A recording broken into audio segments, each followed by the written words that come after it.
Hi, dear Scorpions. My name is Adriana Custeau, and I would like to welcome you to your September 2021 horoscope. Thank you for visiting my channel. If you like to book a session with me, I have attached link with a discounted price, and thank you very much again for liking my video. Mercury retrograde. Mercury retrograde news is the main news for all of us in September. Mercury is going retrograde from the 27th of September to the 18th of October.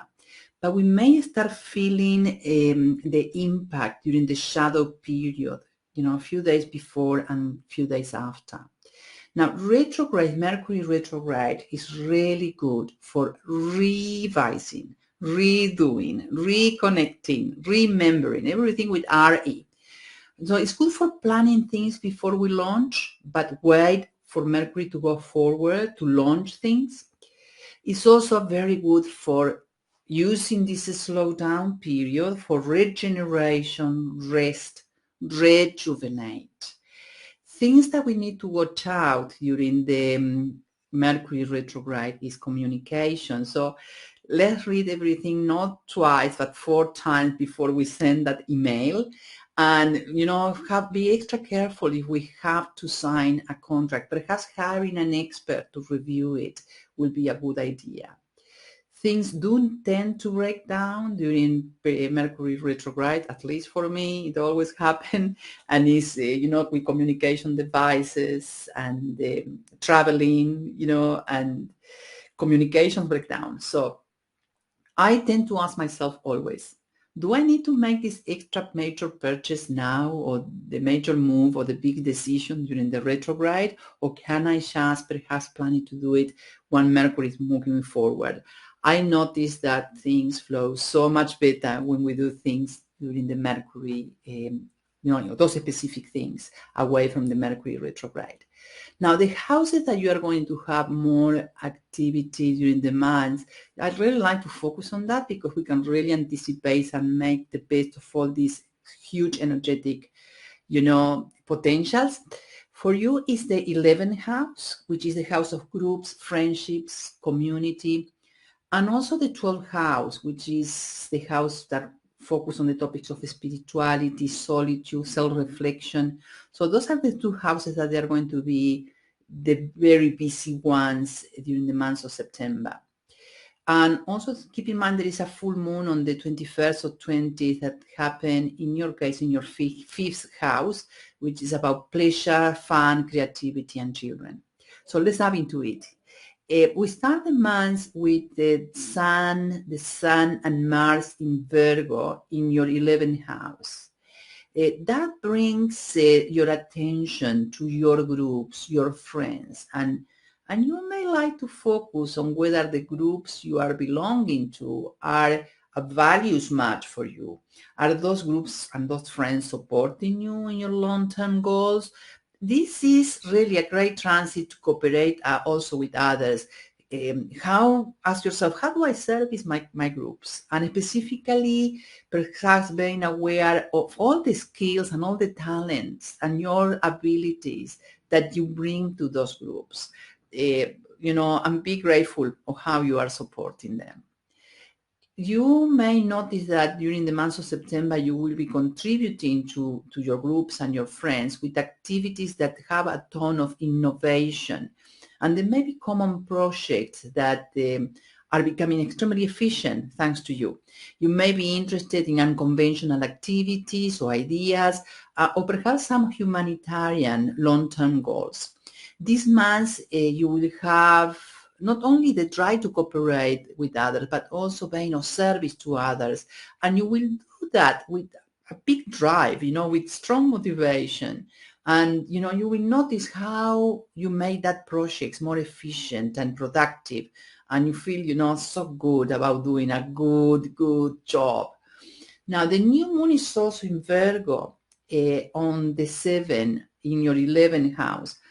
Oh, I love the new moons because it's a time to start something new in groups, in your case, new communities, projects, or perhaps you would like to engage in a new long-term goal. So that's a time for us to energize what we want, but putting our intentions and our wishes out there into the universe. Now, the tonality of the Virgo new moon is asking all of us to be aware of how we service others, how we look after our health, and how do we do our daily work. The other house that is very active for you, my dear friends, is the 12th house, because the 12th house is bringing even more focus in the areas of spirituality, solitude, and self-reflection. So we start the month with Mercury and Venus in Libra in your 12th house. And this is inviting you to be in touch with your subconscious and look at your limiting beliefs that have been sabotaging your success. So how can you transform those limiting beliefs? And you can create amazing, loving, and supporting thoughts and supporting ideas. You may also see yourself dreaming and being idealistic. And as you are more connected with your intuition, you may like to write about your dreams, whether they are daydreaming or whether they are in your sleep. Dreams open the door to creativity. So get yourself a nice diary, a nice journal, and start writing them down.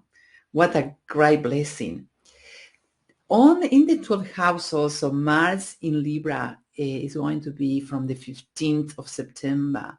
Again, your 12th house is another busy house. And that will bring focus on what is working and what is not working in your relationships. And start considering if there is something that needs to be released. You may also feel a bit irritable and feel the need to confront others. But I know you can use your beautiful social and emotional intelligence as a way of being aware of how you feel, but at the same time manage your emotions. So it's a lot of activity in your 12th house. You have also the Sun in Libra from the 23rd. And that will bring even more focus and more awareness on the year that just passed. Okay? And in that essence, what is important that we focus on the last 12 months and what you are grateful for the last 12 months. What did you learn and how did you grow? The full moon also is going to be in Pisces, but this is on your 5th house. And that will ask you, the full moon is always asking us to have balance. And in your case is having a little bit more of balance with fun, being creative, and focus on yourself versus focusing on groups. This is a very sensitive moon, the Piscean moon, and it's going to offer all of us an opportunity to do dreaming, put our intentions around the topics of the 5th house, and brings to the surface all the things that we didn't know. Perhaps a romance. So my dear Scorpios, I wish you the very best for the months ahead. You may like to subscribe to my channel so we can connect again next week for my weekly transits. And thank you. Thank you very much for listening. Have an amazing September. Remember that you are awesome, and a big hug to you. Take care.